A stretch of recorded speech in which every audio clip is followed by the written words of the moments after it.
Quiz of Ice and Fire.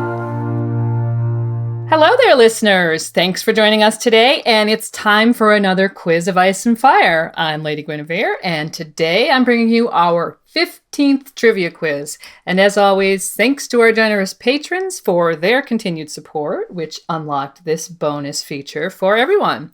And speaking of unlocking features, I want to mention that this month we'll be releasing our second patron-exclusive episode. This one is on the Arthurian influences of A Song of Ice and Fire. And so if you're interested in that, or in our other patron exclusive on the Varamir prologue, head on over to our Patreon page at patreon.com/Radio Westeros to find out how you can join and receive over 3 hours of bonus content. And today, in Yolkboy's absence for this episode, I'm very happy to welcome back Tara, the Queen Regent of Ice and Fire Con, the fan convention dedicated to A Song of Ice and Fire and Game of Thrones, held annually in April, and now this year in its 7th year. Welcome back to Radio Westeros, Tara. Yeah, thanks for having me back. I'm excited to be with you guys again. Well, it is great to have you, and we are both of us are looking forward to seeing you in April in Ohio. Yeah, I'm really excited to finally get to meet Yolkboy. Yeah, we finally got him over here permanently, and so yeah, we will both be there.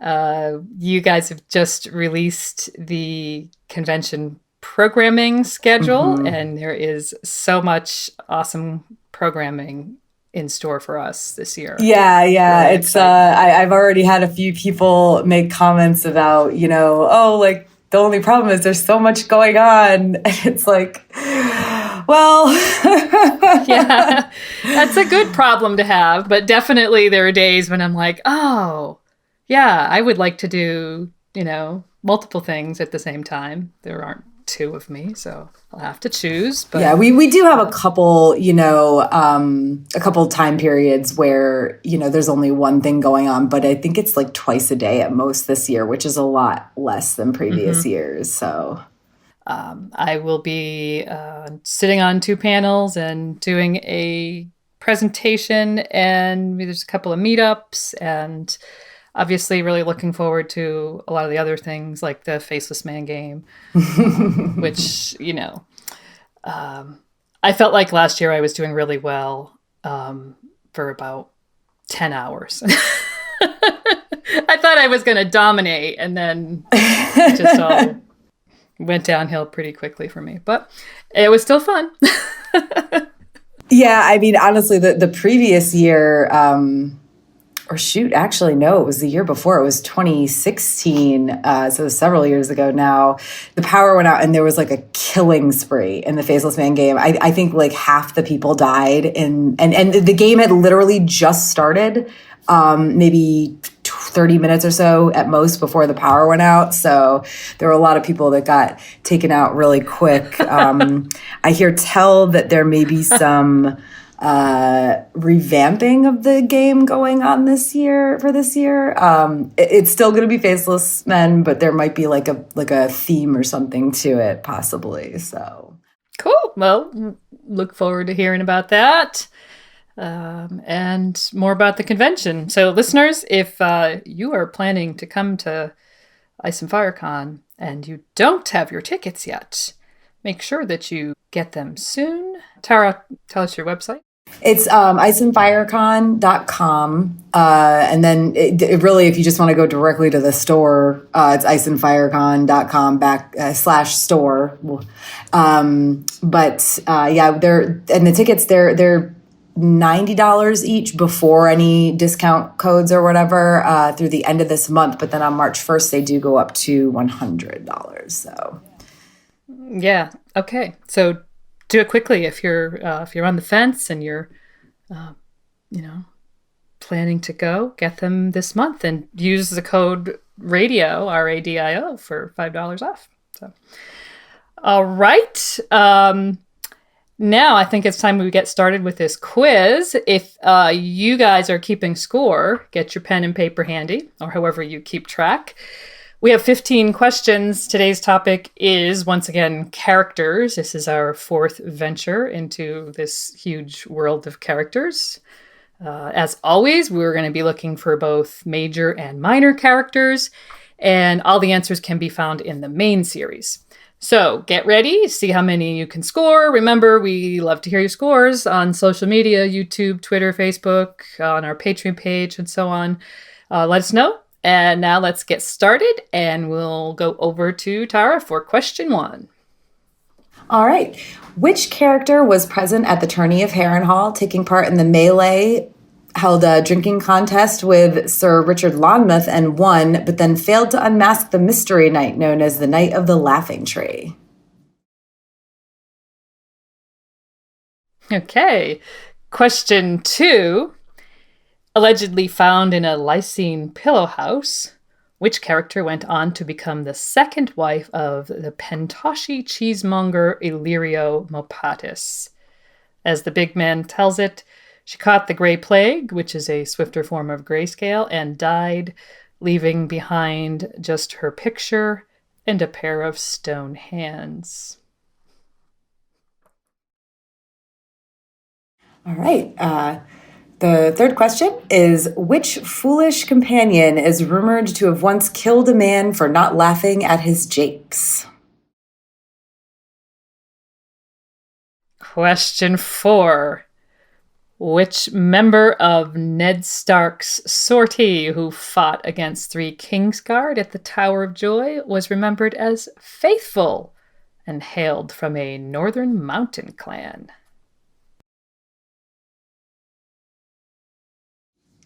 Oh, that one's hard. All right. Question number 5. Which son of Tormund Giantsbane could have put up a fight when Longspear Rick came to steal his sister Munda, but instead slept through the action? Okay, so Tormund's son. Now, question 6 is, which Ironborn who put himself forward at the King's Moot favors fighting with a monstrous hammer, although his age, weight, and general immobility prevent his involvement in too much action?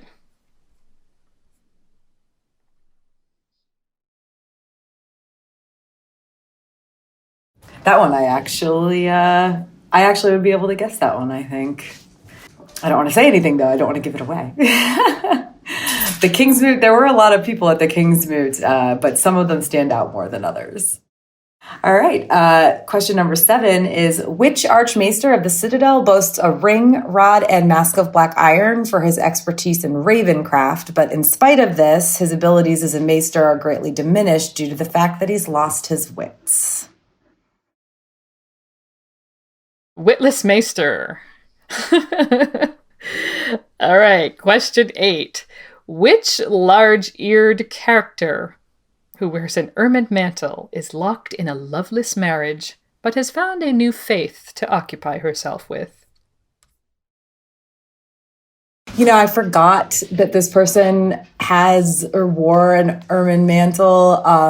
I feel like that's one of those kind of medieval things where kings and queens and everybody and noblemen wore them all the time, but they're not mentioned as much as you would think in this series because they were very popular. Yeah, as a symbol of royalty, right? Well, yeah, because to make them, you need to kill a lot of ermines. They're very tiny animals. They're little weasels. Yeah. So you got the ones that have all the black spot. When they have a bunch of black spots on the cape, every single one of those is the tail of an ermine.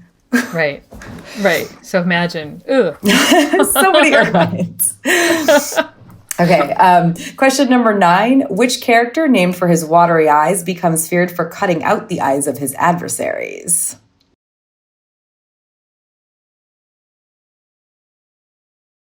Oh, we didn't even give a clue as to where he is. So, that might be tough. Yeah. I wouldn't have guessed this based on the question at all. Yeah. Okay. Well, good luck, folks. Question 10. Here's another one that's tends to be a stumper. The Kettle Blacks. The Kettle Black brothers do have a history of stumping people, myself included. But we always keep coming back to them as we're very unkind. But now we want to know who's their father. Beware, because his name really sounds just like his son's. All right, question number 11. Which character is captain of the guards at the Eyrie and the man chosen to fight at Tyrion's trial by combat there? Yeah, can you remember that? Seems like so long ago. Yes, it really does. And I don't even know if they name him in the show really, but and even in the books he's kind of he's there and he's there and gone. And yeah, I think in the show he's probably one of those characters that has a name, but probably if you're just watching the show you would never know that he is who he is. So now once again, going into evil territory, we're going to Marine. Which Giscari character is a captain of the Stormcrows sellsword company? That is, until his fellow captain, Dario Naharis, kills him and their third, Salor the Bald, and brings the Stormcrows over to the side of Daenerys Targaryen. So we're looking for the Giscari captain who was one of the original 3 Stormcrows. Which, good luck with Giscari names. Sorry. We have to throw one of these names in every time. All right, question number 13. Which member of the King's Guard known to have served Robert and Joffrey broke his King's Guard vows by meeting a draper's wife in King's Landing while her husband was away? Yeah, this guy, again, kind of like the guy in your last question, there and gone. Can you remember which one we are looking for? I mean, honestly, based on this question, I would not have remembered. No. Tricky. So, let's see what you all come up with for that one. Question 14 now is, which character was named for an animal with excellent climbing skills? She puts these skills to good use when she infiltrates Winterfell with Mance Rayder as a washerwoman. She's ultimately the one chosen to switch clothes with Jane Poole and climb out the window so that Jane can escape wearing her gray outfit. Which animal or person's name are we looking for? All right, question number 15, which is the last one. Which character was the sister wife of Ares II and the mother of dragons?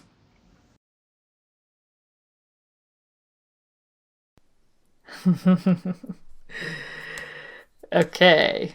So hopefully we've redeemed ourselves for the Giscari question with one, maybe a softball there. Anyways, those are the 15 questions.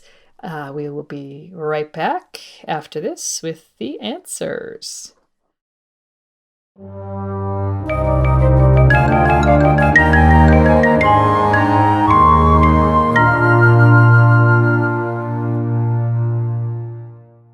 Okay, and we're back now, and time for some answers. We'll recap the questions and then run through the answers for you.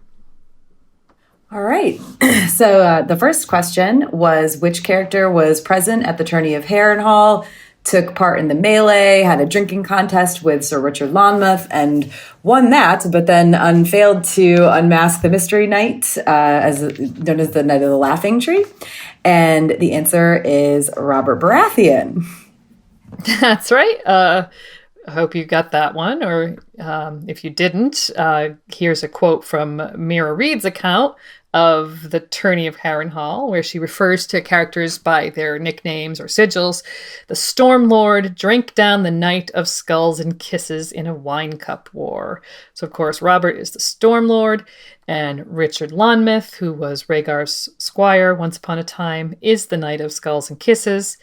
And in case you don't know our juicy theory on Richard Lonmouth, check out Radio Westeros, episode 9, all about the Brotherhood Without Banners, and see what we have to say about him. And of course, it was Robert who was in the drinking contest, you know?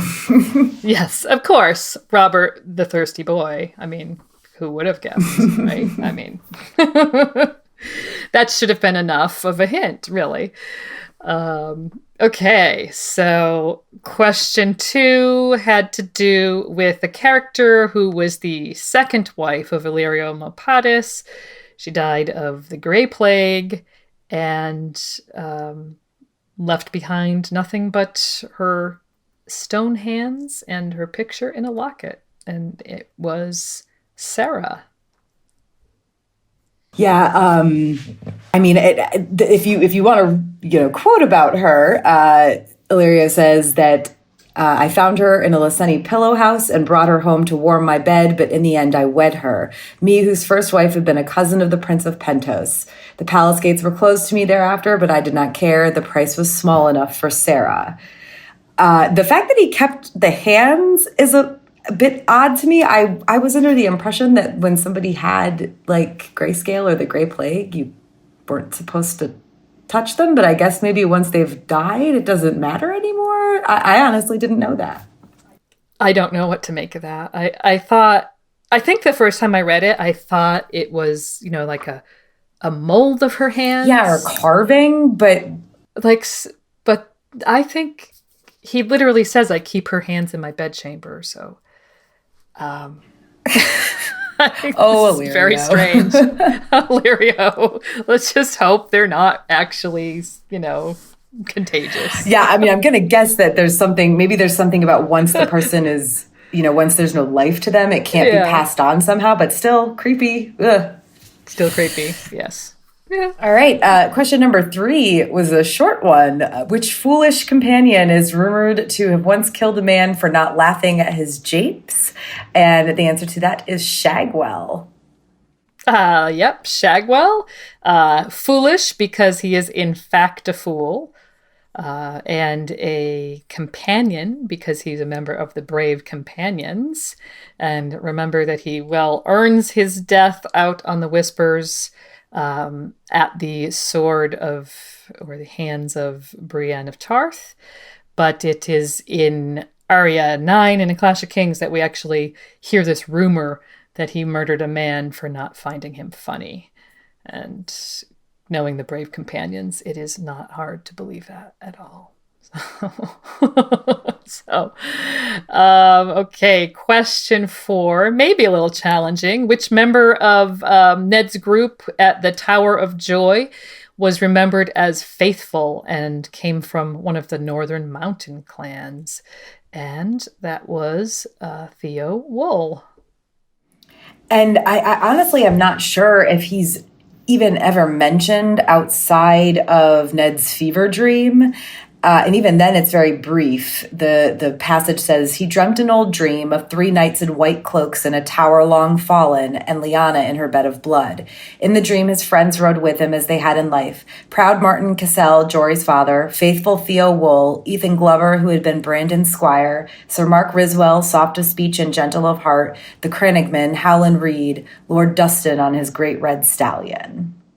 Yep, he's mentioned that once, and then one more time in the entire canon. So, so if you got that, very good for you.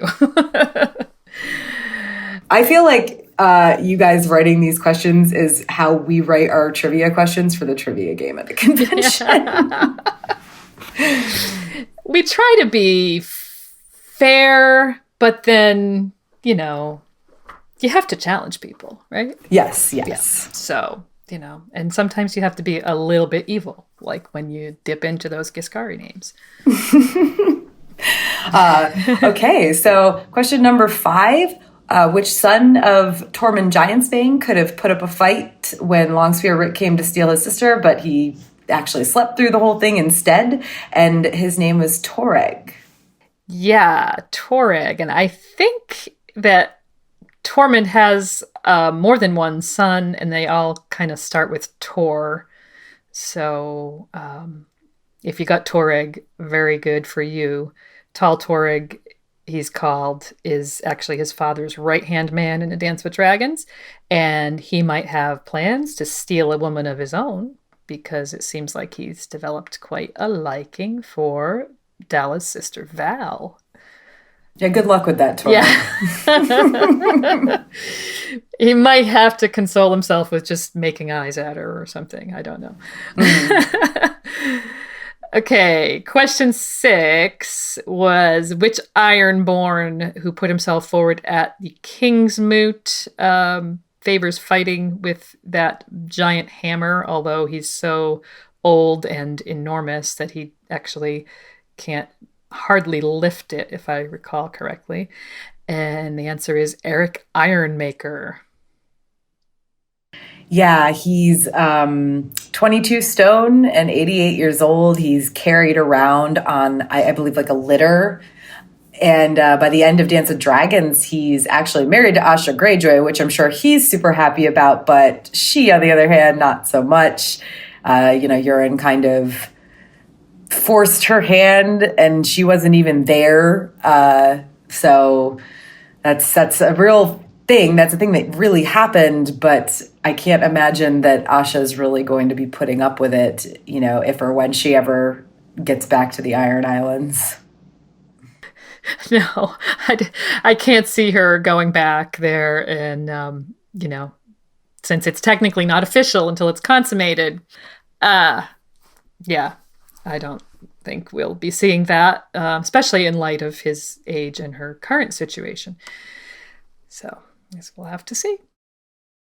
All right, question number 7 is which Archmaester of the Citadel boasts a ring, rod, and mask of black iron for his expertise in Ravencraft, but he doesn't really do much around the Citadel anymore because he's completely lost his mind, pretty much. And that is Maester Walgrave. That's right. We learn about Walgrave in the A Feast for Crows prologue. Pate is the one who serves him. Here are his thoughts on the old man. He thinks, if he remembers who I am today, Archmaester Walgrave had no trouble telling one raven from another, but he wasn't so good with people. Some days he seemed to think Pate was someone named Cresson. And there's a nice kind of link between the prologues of Feast and Clash right there. The mention of Cresson. Apparently maybe served Walgrave in the same capacity as Pate at some point in the past. Which is crazy because Cresson wasn't young either. So how old is Walgrave? I'm sure there might be a approximate birth year for him on the wiki of Ice and Fire or whatever, but there's got to be he's got to be ancient. Yeah, that's right. Cresson was very old. So yeah, I guess it's no wonder Walgrave is kind of bonkers. Poor old dude. Okay, and that brings us to question 8, which had to do with a large-eared character wearing an ermine mantle, locked in a loveless marriage, but keeping herself very busy with a newfound faith. And the answer is Selyse Baratheon. Yeah, I feel like we hear about her ears quite a bit. They are definitely a Florent thing because there's several other members of the Florent family that we meet who, they also mention their ears. But she, despite having a cold relationship with Stannis, she warms up quite a bit to Melisandre and the Lord of Light. She has a faction named after her. Stannis, the people in his ranks who follow Melisandre and the Red God are called the Queen's Men. And here's a passage that talks about what she and the Queen's Men are up to during a clash of kings. Dragonstone Sept had been where Aegon the Conqueror knelt to pray the night before he sailed. That had not saved it from the Queen's Men. They had overturned the altars, pulled down the statues, and smashed the stained glass with war hammers. Rude. Very rude. Yes. They're just as rude in A Dance with Dragons, up at the wall. So, we'll see what happens after what's going on at Castle Black at the end of Dance. We might be a little concerned for what's going to happen to Selyse. But I guess we'll have to wait and see. Hopefully not too much longer. You said it. I'm being hopeful, not saying anything bad. Right. Okay, question number 9. Which character who was named for his watery eyes was, people feared him because he apparently cut out the eyes of his adversaries, and that is the Weeper, which I honestly would have guessed someone in the Brave Companions. So I realized that, part of the clue did not say where this fellow would be found. And of course, he's a wildling. Maybe that would have given it away, though. In this case, his adversaries, of course, are the Night's Watch because he's a wildling. And here's what Mance Rayder has to say about the Weeper in A Dance with Dragons. Cutting out the eyes, that's the Weeper's work. The best crow's a blind crow, he likes to say. Sometimes I think he'd like to cut out his own eyes, the way they're always watering and itching. Snow's been assuming the free folk would turn to Tormund to lead them, because that's what he would do. He liked Tormund, and the old fraud liked him too. If it's the Weeper, though, that's not good. Not for him, and not for us. So, he's an unpleasant wildling. Well, there are quite a few of those. There are. Well, maybe they all kind of blend together to me. And maybe some of you as well. Speaking of people who blend together, the Kettleblacks. This time, question 10, we wanted to know the name of the Kettleblack father. And the father is Oswell.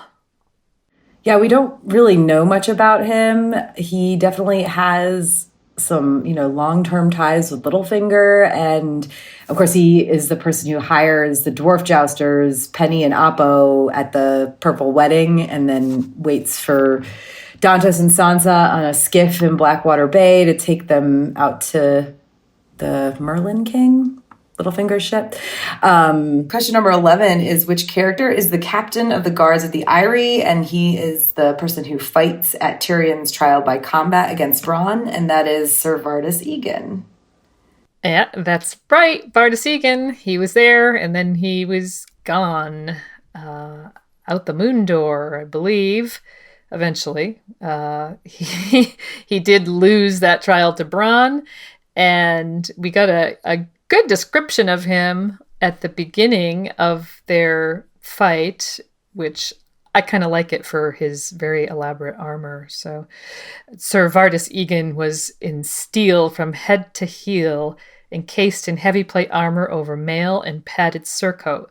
Large circular rondelles, enameled cream and blue in the moon and falcon sigil of House Arryn, protected the vulnerable juncture of arm and breast. A skirt of lobstered metal covered him from waist to mid-thigh, while a solid gorget encircled his throat. Falcon's wings sprouted from the temples of his helm, and his visor was a pointed metal beak with a narrow slit for vision. And remember that Bronn made the most of that very elaborate armor. I think, was he just wearing boiled leather? Or yes, maybe a little mail, but I feel like this is like a one-on-one trial by combat. Not a huge crowd of people are watching. You don't need to look like you're going, to compete in a melee or a joust. Yeah, no, it was a little over the top, and he clearly just thought he was going to have an easy time of it, but. Or just maybe he didn't have his everyday armor with him at the Eyrie. Maybe that's true. And remember that he actually fought with Jon Arryn's sword. And I remember in Catelyn's point of view, she thought that was probably a mistake, because when you're fighting for your life, it's probably best to just use your own sword that you're comfortable with. So anyways, lots of mistakes by Vardis Egan, and he exited the plot pretty early. So on to question 12, which was the Giscari question. One of the 3 original captains of the Stormcrows. You had Dario Naharis, and Salor the Bald, And this guy, Prendal Nagezin. Well, and I mean, you can't really fault Dario for getting rid of the other two captains because what Sellsword Company needs three captains? I mean, it's so much easier to just have one. But when Dario brings Danny these gifts to prove his new allegiance, he says, Khaleesi, I bring gifts and glad tidings. The storm crows are yours. A golden tooth gleamed in his mouth when he smiled, and so is Dario Naharis. Danny was dubious. If this Tyroshi had come to spy, this declaration might be no more than a desperate plot to save his head. What do Prendal Nagezin and Salar say of this? Little. Dario upended the sack, and the heads of Salar the Bald and Prendal Nagezin spilled out upon her carpets. My gifts to the Dragon Queen. Some pretty grisly gifts. Very grisly. I remember really liking that scene in the show. I don't know why. Just the bag of heads, really. Well, and it's also nice when they do something, when they do things in the show that are actually, close or exact to what we read in the books. You see it and you're like, okay, yeah, I picture it being like this. Cool. Yes, there we go. And I think, if I remember, that was the original Dario, who was my preferred Dario. Yes, it was. Oh, well. Right. Question number 13. Which member of the Kingsguard served Robert and Joffrey and broke his Kingsguard vows by meeting a draper's wife in King's Landing while her husband was away? And that would be Preston Greenfield. Yeah, another one. Come and gone pretty quickly early in the plot. He was undone by the mad mob during the bread riots in A Clash of Kings, but we actually learn about his vow breaking via Aerys Oakheart in A Feast for Crows, while Aerys is breaking his own vows with Arianne Martell and being quite angsty about it. Yeah, so even though Preston was gone since, Clash of Kings, he is brought back, 2 books later. Yeah, so. He's brought back in discussion as, Aerys is, I guess, trying to justify what he's doing, or I don't know. Poor Aerys. I mean, there's something about all of these vows of celibacy that don't seem to go over all that well. No, they're, for the most part, destined to fail, I guess. All right. Well, question 14, a character named for an animal that has excellent climbing skills. She's one of the washerwomen who was chosen to switch clothes with Jane Poole and climb out from the window of Jane's tower room at Winterfell so that Jane could be smuggled out in her gray clothes. And the spearwife's name is Squirrel. And of course, we find out by the end of Dance of Dragons from the Pink Letter that supposedly Mance has been captured and the Spearwives were all flayed and Mance is wearing their skins, including Squirrel's, which, but maybe we'll find out that's not quite the case. I hope. Hopefully. So. Let's hope. All right. And last but not least, which character was the sister wife of the Mad King, making her the mother of dragons, Dany? And that is Rhaella Targaryen.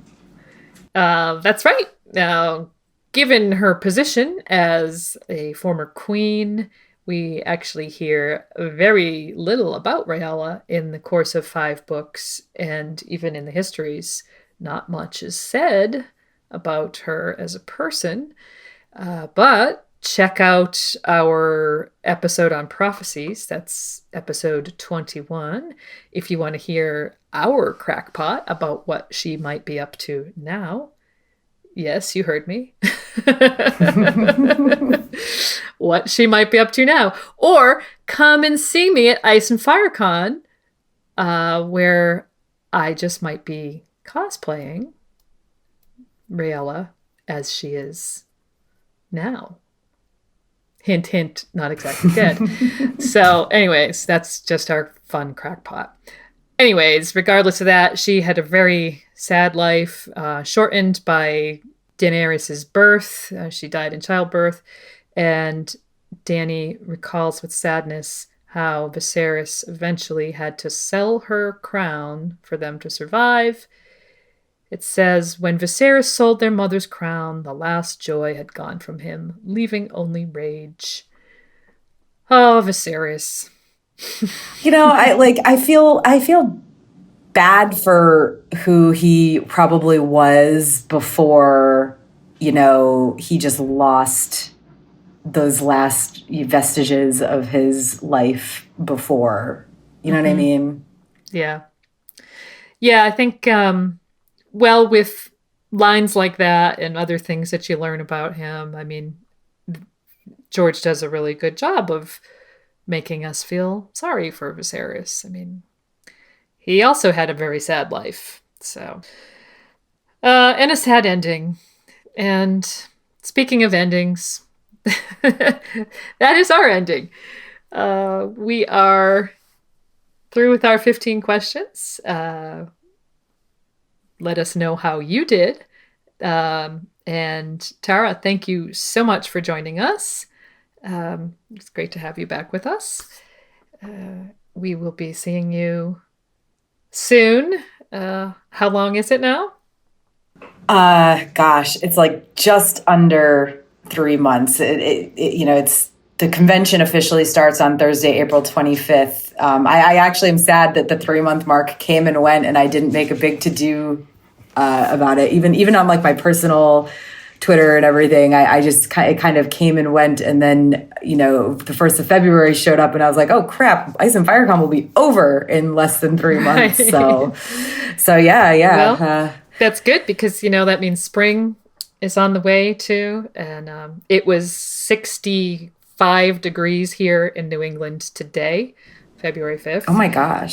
So I was thinking about spring and thinking about Ice and Firecon because.